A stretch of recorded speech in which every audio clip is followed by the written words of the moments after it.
বিসমিল্লাহির রহমানির রহিম। আমি আল্লাহর সৃষ্টি সব মানুষকে উল্লেখ করে বলছি, আমি অসহায় একটি গরিব লোক।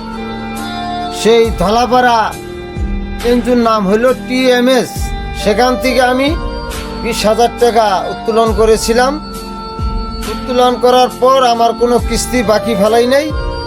আমি বিভিন্ন মিলে কাজ করেছি।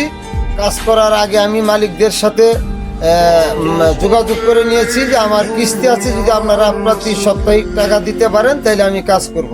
সেই মালিক আমার কথা মতো আমি তার ওখানে কাজ করছি, সেখান থেকেই ওই কেঞ্জুর কিস্তি চালাইছে বা বিকাশে পাঠিয়ে দিয়েছে। তারা সাক্ষী রয়েছে, খাজনাগড়া মিল মালিক সিরাজুল এবং সোলাকুড়ার এক ফার্ম মালিক আজাহার, সে কোনো সপ্তাহে কোনো কিস্তি বাকি ফেলায় নাই। আমি এইভাবে কিস্তি দেওয়ার পর তখন হঠাৎ করে ওই TMS এর অফিসার আইসা বলল যে আপনাকে আমি ঋণ দিব। সুদ দেওয়ার পর সে আমার সঞ্চয় বইটা নিয়ে গেছে, সে আমাকে কোনো ঋণ দেয় না আর বলে যে আমি ম্যানেজারের সাথে যোগাযোগ করে আমি টাকা দিব। সে ম্যানেজারও নিয়ে আসে না, সে পরবর্তীতে আমাকে কোনো ঋণও দেয় না বা আমার সঞ্চয়ের বইটাও ফেরত দেয় না।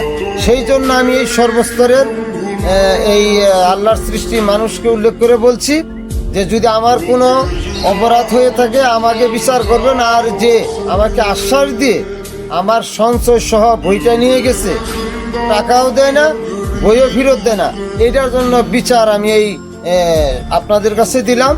যদি সঠিক বিচার আপনারা করতে পারেন তাহলে আমি আপনাদের সহযোগিতা কামনা করে বিদায় নিচ্ছি। আসসালামু আলাইকুম।